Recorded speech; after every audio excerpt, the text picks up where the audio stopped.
The Great Hall of the Galactic Council stretched wider than most cities. 12 different species sat in their designated sections, each representing thousands of worlds across the galaxy. The air buzzed with translation devices working overtime to convert hundreds of different languages into something everyone could understand. Elder Corvain walked slowly to the center of the hall.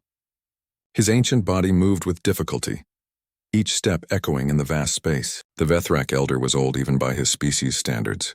His skin had turned the deep purple color that marked the final years of his kind. Most of the council members barely looked at him as he approached the speaking platform. Chairman Veltar of the mighty hegemony leaned back in his floating chair. His species ruled over 300 star systems and had the largest fleet in known space. To him, the Vethrak were a dying race that should have been forgotten long ago. They once explored the galaxy when most species were still learning to make fire. Now they lived on a handful of worlds, spending their time reading old books and talking about ancient prophecies. Council members, Corvain began, his voice carrying despite his age. I come before you today with a warning from our deepest archives. A prophecy that speaks of a great change coming to our galaxy. Several council members made sounds of annoyance. The Zephyrians, beings made of living crystal, chimed their displeasure. They were masters of energy and considered themselves the most advanced species in the galaxy. They had no patience for old stories. The Mindari, who could read thoughts and speak mind to mind, sent waves of dismissal through their telepathic network. They believed their mental powers made them superior to all other life. Ancient prophecies meant nothing to beings who could see into the minds of others. Corvain continued anyway. The prophecy speaks of a world in the third spiral arm of our galaxy, a blue world that circles a yellow star. On this world, a species will rise that knows no surrender. They will turn their greatest weakness into their most terrible strength. Get to the point, old one, growled Brutax Prime, leader of the warrior species known as the Brutaxians. His people valued strength above all else. They had conquered dozens of worlds through pure military might. Stories about weak species becoming strong made no sense to him. When this species reaches for the stars, Corvain said, his voice growing stronger, the galaxy will tremble. They will not conquer through superior technology or overwhelming force. They will win because they refuse to lose. They will adapt, survive, and transform everything they touch. The hall erupted in laughter and dismissive sounds. The idea that some primitive species could threaten the established order seemed ridiculous. The current powers had ruled the galaxy for thousands of years. They had technology that could destroy entire star systems. Their fleets numbered in the millions of ships. Chairman Veltar stood up, his massive form towering over the other delegates. Elder Corvain, with respect to your age and your species' past contributions to galactic civilization, we have real matters to discuss today. Trade disputes, border conflicts, resource allocation. We cannot waste time on ancient fairy tales. The prophecy warns that this species will be different from any we have encountered before. Corvain pressed on, ignoring the interruption. They will not seek to rule over others. Instead, they will inspire others to rise up. They will spread like a virus of hope and determination. Those who try to stop them will find themselves changed by the encounter. More laughter filled the hall. The very idea seemed impossible to the assembled leaders. Every species they had ever encountered followed the same pattern. The strong ruled the weak. Technology determined victory. Superior numbers won battles. This was the natural order of things. The quantum collective, beings of pure energy who existed in multiple dimensions at once, flickered with amusement. They had seen countless species rise and fall. None had ever challenged the fundamental laws of galactic civilization. As the council moved on to other business, Corvain slowly made his way back to his seat. He had done his duty by delivering the warning. Whether anyone listened or not was no longer his responsibility. Far away from the political center of the galaxy, on a small blue world orbiting an ordinary yellow star, Commander Daehyun checked his instruments one final time. The test ship around him hummed with energy from humanity's first faster-than-light drive. Years of work had led to this moment. All systems green, Commander, reported Lieutenant Bora from the navigation station. She was young for such an important mission, but her skills with stellar navigation were unmatched. Her fingers danced across the control panel as she double-checked their route. Engine room reporting ready, came the voice of Chief Engineer Han Sol over the communication system. He had spent 3 years building this engine from theoretical physics and pure determination. Most experts said it was impossible. Han Sol had proven them wrong. The ship, named Indomitable by its crew, was small compared to the massive vessels that would come later. It carried only 3 people and enough supplies for a week-long journey. But it represented something that would change everything, humanity's first step beyond their own solar system. "Begin the countdown," Dae-hyun ordered. His heart raced with excitement and fear. They were about to attempt something no human had ever done before. If they succeeded, humanity would join the community of spacefaring species. If they failed, they might never be seen again. 10 seconds to engine ignition, Bora announced. 5, 4, 3, 2, 1. Ignition! The Indomitable leaped forward into a realm of twisted space and strange physics. For a brief moment, the 3 humans experienced something beyond normal reality. They felt connected to every star in the galaxy, as if the universe itself was welcoming them home. When they emerged from faster-than-light travel, they found themselves in orbit around a distant star. Bora quickly confirmed their position. They had traveled 20 light-years in just 3 hours. "The test was a complete success. We did it," Dae-hyun whispered, staring out at the alien stars surrounding them. "We actually did it." None of them knew that their achievement had been detected by automated monitoring stations scattered throughout the galaxy. The signals would take weeks to reach the major civilizations, but when they did, they would mark the beginning of a new chapter in galactic history. As the Indomitable prepared for its return journey to Earth, the 3 humans took a moment to appreciate what they had accomplished. They had no idea that an ancient prophecy was about to be fulfilled, or that their species was destined to change the galaxy forever. Back on Nexus Prime, Elder Corvain sat in his quarters studying the ancient texts. Something told him that the time of waiting was almost over.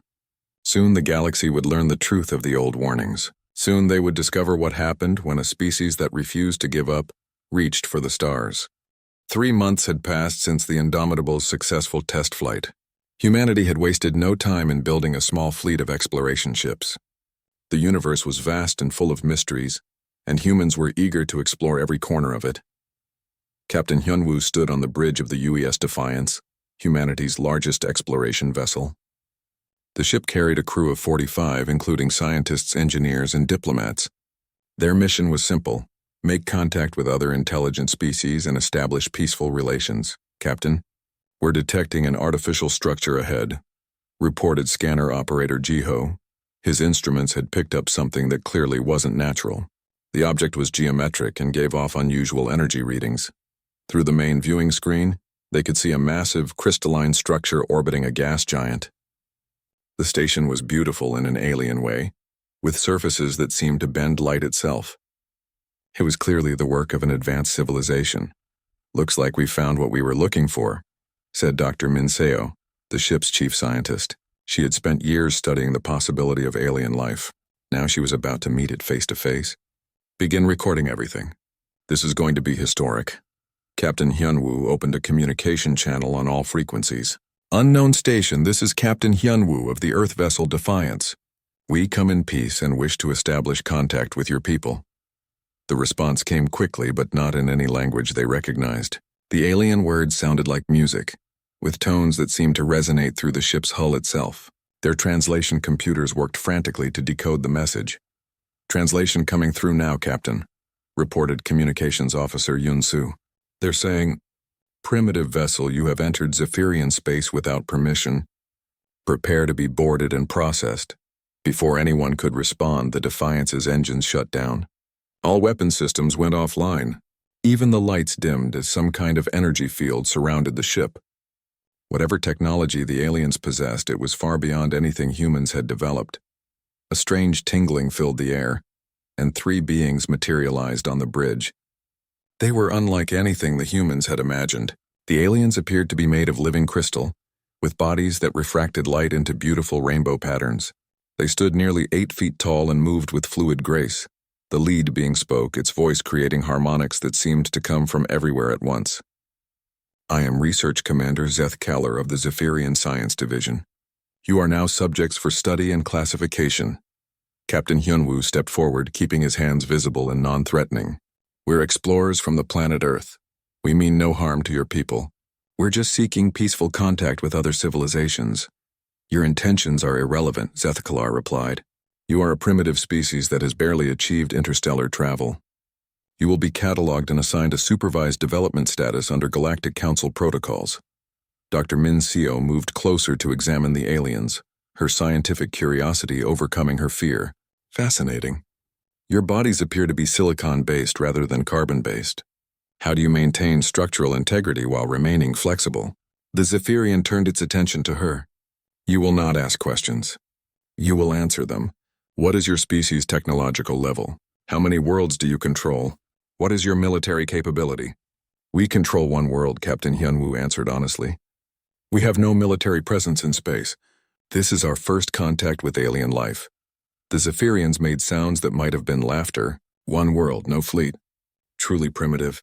You will be transported to a processing facility where your species will be evaluated. If you prove suitable, you will be allowed to develop under our guidance. And if we're not suitable? Asked Engineer Taejin, though he wasn't sure he wanted to know the answer.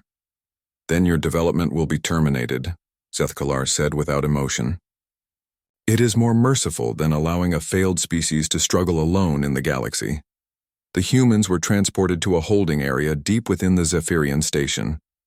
The walls were made of the same crystal material as their captors, and they seemed to pulse with internal light.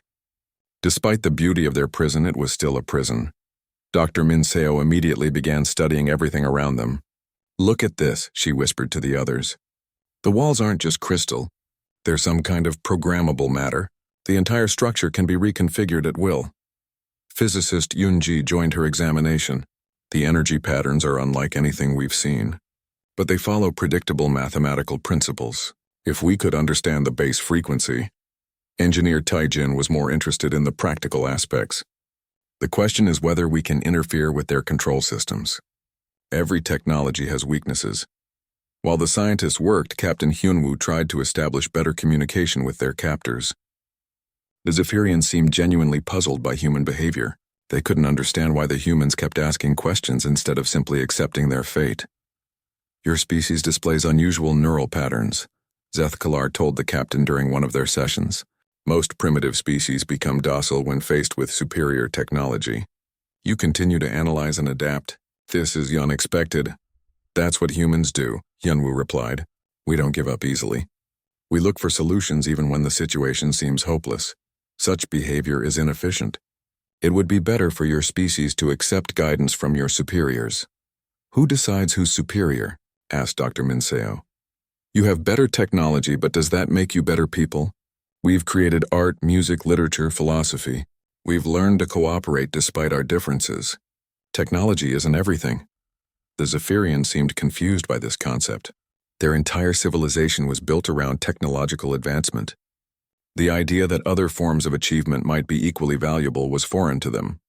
Over the following days, the humans continued their studies while pretending to be cooperative prisoners. Yoonji made a breakthrough when she realized that human brain patterns could interface with Zephyrian technology in unexpected ways. The aliens had never encountered a species with such adaptive neural networks.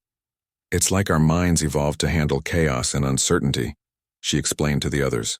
Their technology assumes predictable thought patterns. We think in ways they never anticipated. Taejin built on her discovery, finding ways to influence the crystal walls through focused mental effort. It was exhausting work, but gradually they gained access to the station's control systems. The escape came suddenly. One moment they were prisoners being studied like laboratory animals. The next, they had taken control of an entire section of the station. The Zephyrians' own technology turned against them, as the humans used it in ways its creators had never imagined. As the Defiance broke free from the alien energy field and jumped to faster-than-light travel, the Zephyrian research team was left staring at empty space. They immediately sent a priority message to the Galactic Council. We have encountered a new species, the report began. Initial classification as primitive was incorrect. This species adapts to new situations at an unprecedented rate. They do not accept defeat. They study their captors and turn captured technology against them. Recommend immediate council review. The message would take weeks to reach Nexus Prime, but when it did, it would be the first crack in the foundation of galactic civilization. For the first time in thousands of years, an inferior species had not only resisted subjugation, but had actually escaped using superior alien technology. Back aboard the Defiance, Captain Hyunwoo looked at his crew with new understanding. They had learned something important about themselves and their place in the galaxy. They were not the weak primitives the aliens assumed them to be. They were something new, something the galaxy had never seen before. "Set course for Earth," he ordered. "We have a lot to report." The news of humanity's escape from Zephyrian custody spread through the Galactic Council like wildfire. What had started as a routine first contact report became something much more disturbing. A primitive species had not only resisted superior technology, but had actually turned it against its creators. Admiral Velmek of the Hegemony Fleet paced the war room aboard his flagship, the Dominator. His species had ruled their section of the galaxy for over 2,000 years. They had never encountered a challenge they couldn't crush with overwhelming force. "Show me these humans again," he demanded. The holographic display activated, showing images captured by the Zephyrian station. The humans looked unremarkable compared to most galactic species. They were small with no natural weapons or armor. Their technology was primitive by galactic standards. Yet somehow they had achieved the impossible. "How many ships do they have?" Velmek asked his intelligence officer. "Estimates suggest fewer than 20 vessels total, Admiral. All of them are small exploration craft with minimal weapons. Their entire fleet could fit inside one of our destroyer hangars." Velmek laughed, a sound like grinding metal. 20 ships? And the Council is worried about this? "We'll make an example of these humans. Send word to all species that defying the established order has consequences." 200 hegemony warships assembled at the edge of human space. Each ship was massive, bristling with weapons that could destroy entire cities. The fleet carried enough firepower to level a planet's surface. Against 20 human exploration ships, it should have been a massacre. On Earth, General Wu Jin stood in the Planetary Defense Center, watching the incoming fleet on long-range sensors. The odds were impossible, but humanity had learned something important from their encounter with the Zephyrians.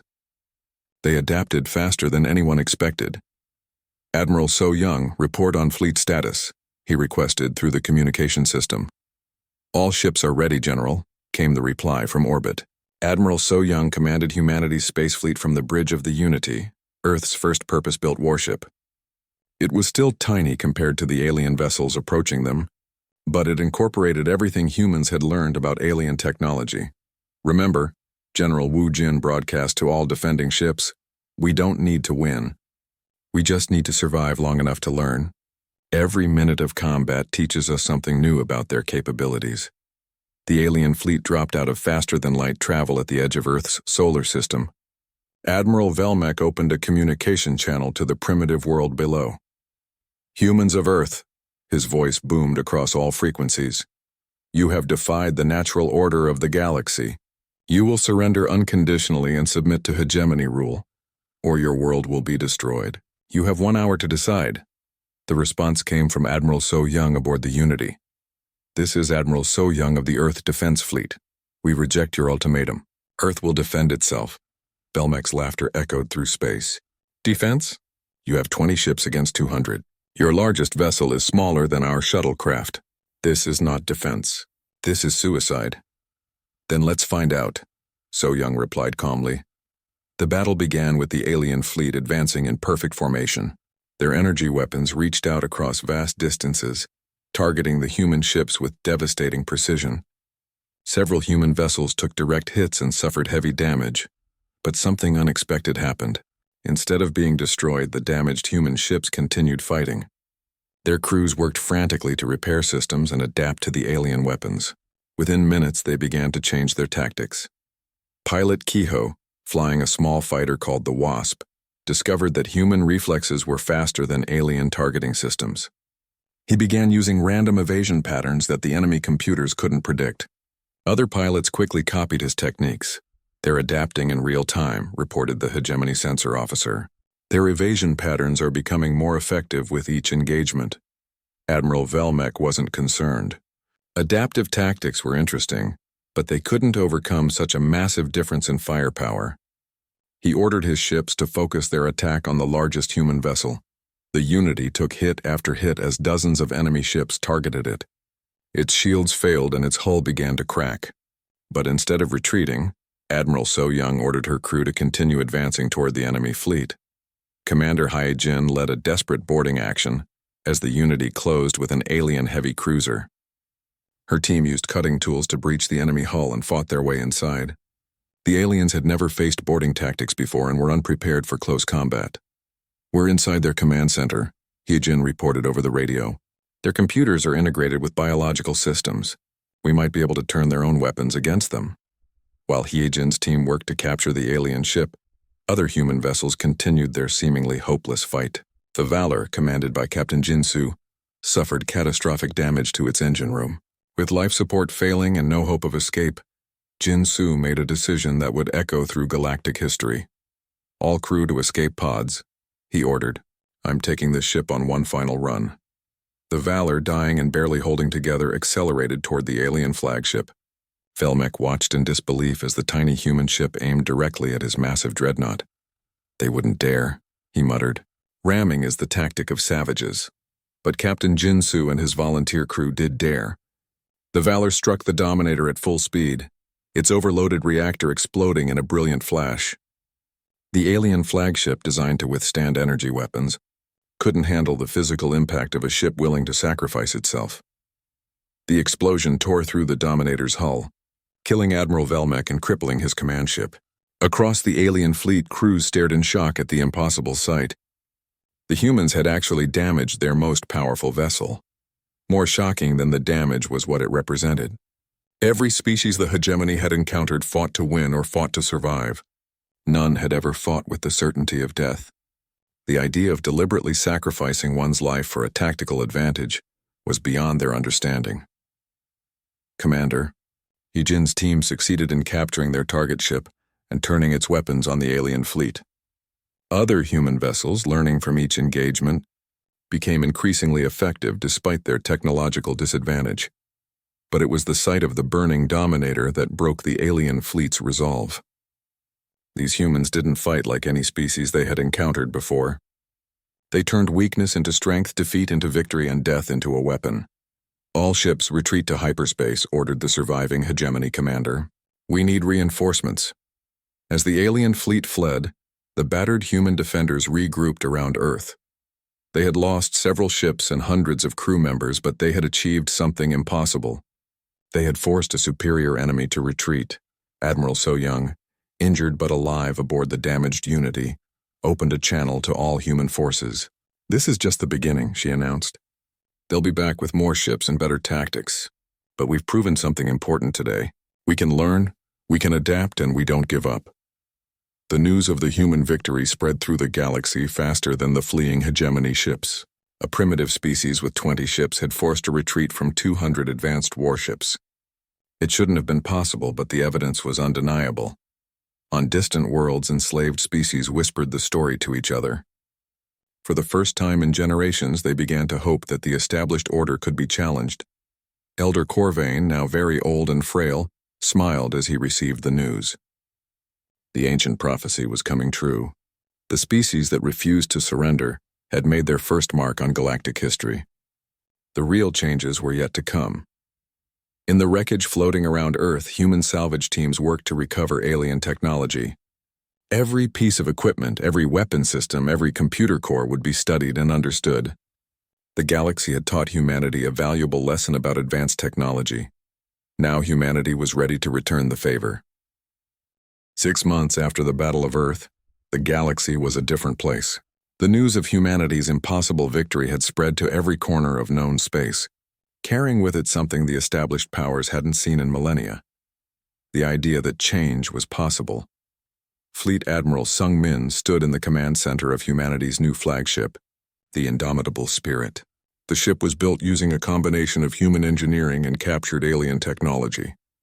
It was still smaller than the enemy's largest vessels, but it represented something new in galactic warfare: a ship designed by beings who refused to accept limitations.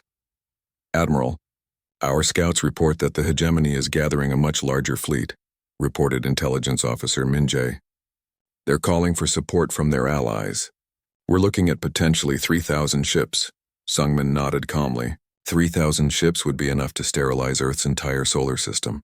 But humanity had learned an important lesson from their first encounter. Waiting for the enemy to attack on their terms was a losing strategy. Then we won't give them the chance to use those ships, he decided. Launch Operation Prometheus. It's time to take the fight to them. The operation began with Captain Yuna leading a strike force to the Mindari homeworld. The Mindari were telepathic beings who had enslaved dozens of species through mental domination. Their victims served willingly, their minds clouded by alien influence. Remember, Yuna briefed her crew aboard the Liberation. Our goal isn't to conquer. It's to free the enslaved populations and show them that resistance is possible. The Mindari had never faced an enemy immune to their mental powers. Human minds, shaped by millions of years of evolution on a chaotic world, were too unpredictable for their telepathic control. When the human fleet arrived, the Mindari found themselves fighting an enemy they couldn't influence or understand. Dr. Su Jin, humanity's leading expert on alien biology, had developed a simple device that could block Mindari telepathic signals. As human forces spread across the planet, they distributed these devices to the enslaved populations. You are free, Su Jin told the first group of liberated beings. They were a peaceful species called the Nilari, who had served the Mindari for over 500 years. Your thoughts are your own again. The effect was immediate and devastating to the Mindari power structure. Across their empire, enslaved species began to remember who they had been before the mental chains were forged. Revolts broke out on dozens of worlds as the oppressed finally saw their oppressors clearly. Meanwhile, Colonel Jae-wook led a different kind of operation. His mission was to organize refugee fleets for species fleeing the chaos of collapsing empires. Unlike other galactic powers, humanity didn't demand tribute or submission from those they helped. We're offering protection, supplies, and safe passage to neutral space, Jae-wook explained to a gathering of refugee leaders. In return, we ask only that you spread the word that freedom is possible. The refugee fleets became something unexpected, mobile communities that carried news and hope throughout the galaxy. They told stories of humans who fought impossible odds and won, of a species that helped others without demanding anything in return. But it was Major Danby's mission that truly terrified the established powers. The Brutaxians were the galaxy's ultimate warriors, a species that had never known defeat. Their homeworld of Grimhold was considered impregnable, protected by orbital fortresses and defended by beings who lived only for combat. Danby's Special Forces team infiltrated Grimhold, using captured hegemony stealth technology. Their mission wasn't to destroy the Brutaxian military, but to challenge them to honorable combat using their own warrior codes. I am Major Danby of the Human Alliance, she announced from the steps of the Brutaxian War Council. I challenge your greatest champion to single combat. If I win, your people will hear our message of freedom. The Brutaxians were confused by this approach. Most enemies tried to avoid fighting them directly. This small human was actually seeking combat with their strongest warrior. War Chief Grakthar, undefeated in 300 battles, accepted the challenge. He stood twice Danby's height and was armed with weapons that had never failed him. The combat should have lasted seconds. Instead, it became a legend. Danby didn't try to match the Brutaxian strength. She used speed, cunning, and adaptability. When Grakthar's massive sword shattered the ground where she had been standing, she was already moving. When his energy weapons tracked her movement, she was changing direction. The fight lasted for hours, drawing crowds of Brutaxian warriors who had never seen their champion pressed so hard.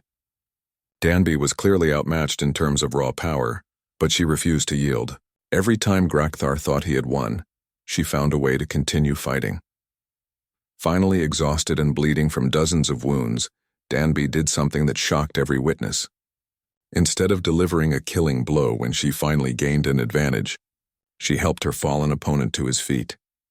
A true warrior fights to prove their strength, not to destroy their enemy, she said, offering Grakthar medical aid. Your people are strong, but imagine how much stronger you could be if you fought for freedom instead of conquest. The Brutaxian warrior stared at this strange human who had defeated him and then shown him mercy. In his culture, the defeated were expected to serve the victor.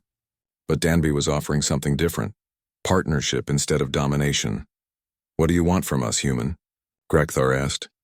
Help us teach the galaxy that might doesn't make right, Danby replied. Show them that true strength comes from protecting the weak, not exploiting them. For the first time in Brutaxian history, their war council voted to surrender. Not because they were defeated, but because they had found something worth fighting for beyond their own glory. The effect on galactic politics was immediate and devastating. 3 of the most powerful species in known space had aligned themselves with humanity within a single campaign. The Mindari telepaths, the Brutaxian warriors, and dozens of smaller species all began working toward the same goal: a galaxy where freedom was more important than power. Elder Corvain, now ancient beyond measure, watched these events unfold from his quiet home on the Vethrak homeworld. His people had become almost extinct, but they had lived long enough to see their prophecy fulfilled. "They don't conquer," he whispered to his few remaining companions. "They convert. They make others want to be like them." The old Vethrak was right. Humanity's greatest weapon wasn't their technology or their tactics. It was their ability to inspire others to believe in something better. They offered hope to species that had forgotten what freedom looked like. News of the human successes reached the Galactic Council as they prepared for their final stand. Chairman Veltar looked at reports of defecting fleets in liberated worlds with growing desperation. "How many ships do we have left?" he demanded from his military advisors. "Perhaps 1,500 vessels still under our direct control," replied his fleet commander.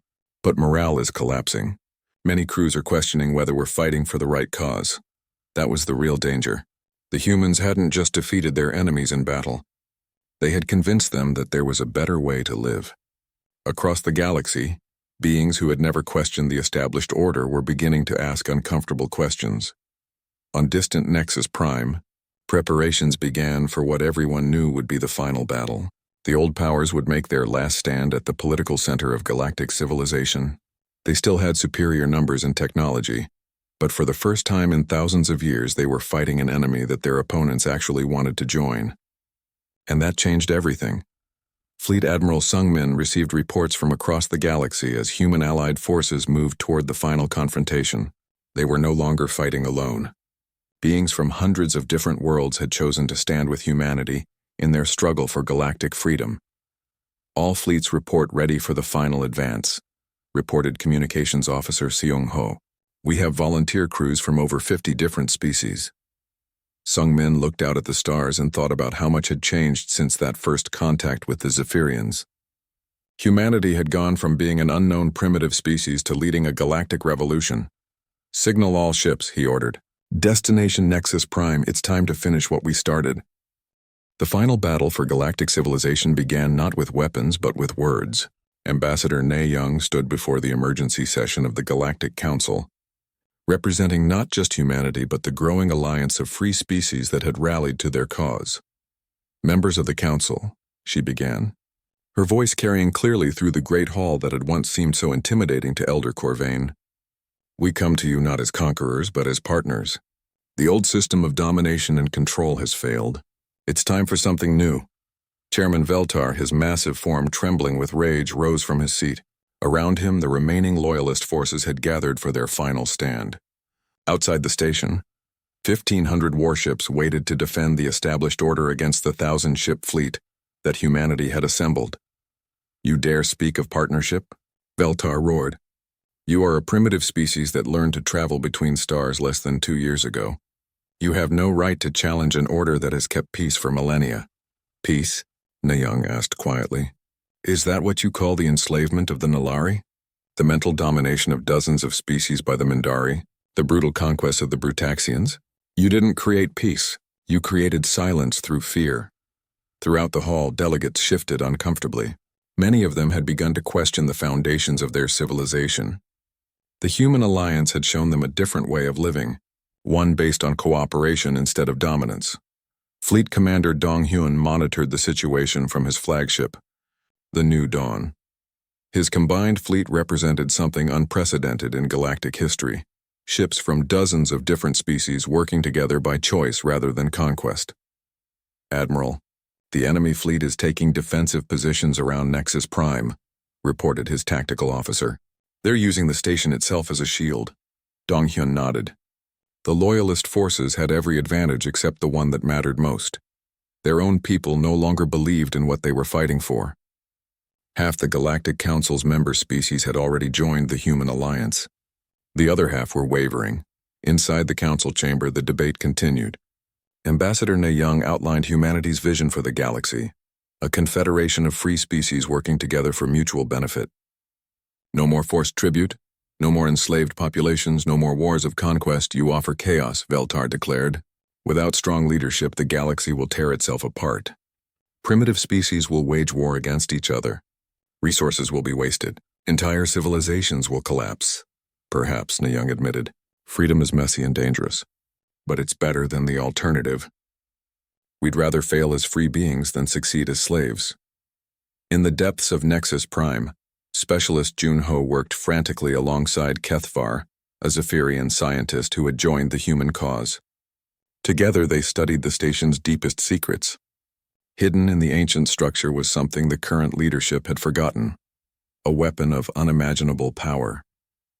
The original builders called it the Genesis Engine, Kethvar explained, his crystalline form flickering with excitement. It was designed to terraform entire star systems to create life on dead worlds. But the current council has perverted it into a weapon of destruction. Junho studied the alien technology with growing understanding. If we could reverse the modifications, restore it to its original purpose, it would prove our point better than any words, Kethvar agreed. Creation instead of destruction. Growth instead of decay. Above them, the political situation was deteriorating rapidly. Chairman Veltar had activated the station's defensive systems and declared martial law. The remaining loyalist delegates were essentially prisoners, forced to watch as their leader prepared to destroy everything rather than allow change. If we cannot rule the galaxy, Veltar announced, then no one will. Activating the Genesis engine in destruction mode, Nexus Prime and everything within 100 light-years will be obliterated. The ancient weapon powered up with a sound like reality itself tearing apart. Energy readings spiked beyond anything the monitoring systems could measure. In space around the station, both fleets watched in horror as the impossible weapon prepared to fire. Ambassador Ne Young felt the station shaking around her as the weapon charged. This was the moment she had hoped to avoid. The old powers would rather destroy everything than allow freedom to spread. You're proving our point, she told Veltar calmly. This is what tyranny always becomes in the end. Destruction for its own sake.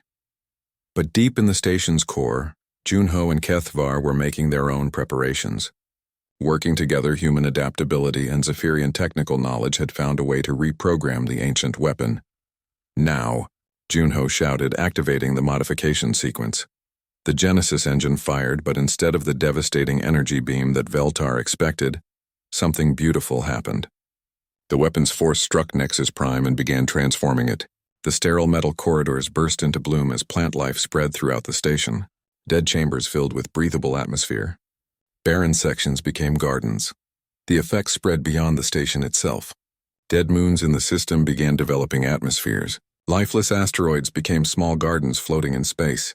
The weapon of ultimate destruction had become a tool of ultimate creation.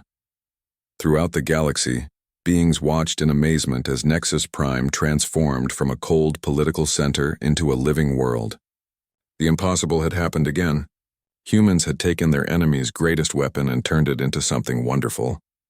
Chairman Veltar stared in disbelief as flowers bloomed in his council chamber. The symbol of his absolute power had become a garden. Around him, delegates from species that had served the old order for thousands of years began to smile. How? He whispered. By working together, Ne Young answered. By choosing creation over destruction. By believing that the universe is big enough for everyone to thrive. The Loyalist fleet, seeing their ultimate weapon turned into a force for life, began to surrender ship by ship. Crews that had been prepared to die for the old order instead chose to live for a new one. Captain Chang Ho stood on the observation deck of humanity's newest deep space vessel, the Pathfinder. Around him, representatives from 30 different species worked together as equals. They were preparing for humanity's next great adventure, exploring the uncharted regions beyond the galaxy's edge. Course plotted for the Magellanic Clouds, Captain, reported Navigator Hayrim. We should reach the first survey point in 6 months. Chang Ho nodded, looking out at the stars. 2 years ago, humanity had been alone in the universe. Now they were part of something magnificent. a galactic community based on cooperation and mutual respect. Elder Corvain had lived to see the transformation complete. In his final days, he sat in a garden on Nexus Prime, surrounded by beings from a dozen different worlds.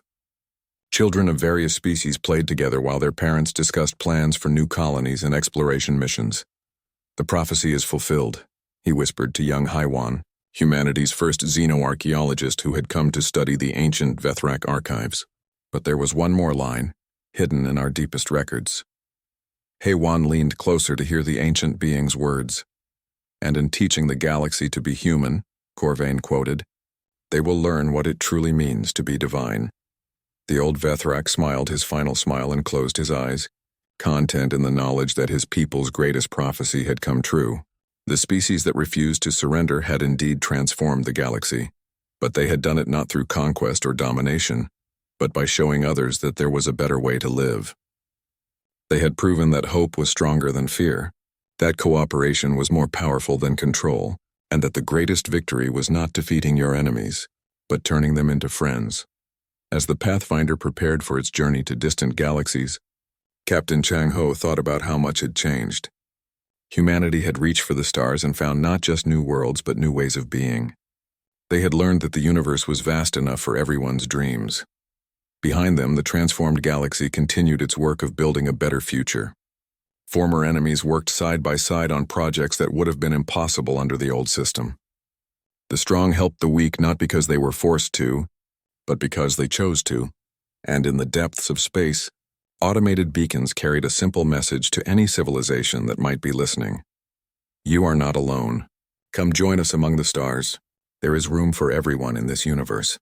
The elders had warned the stars, but no one had believed until humanity proved that nothing could resist the power of hope, determination, and the simple belief that everyone deserved to be free. The galaxy would never be the same.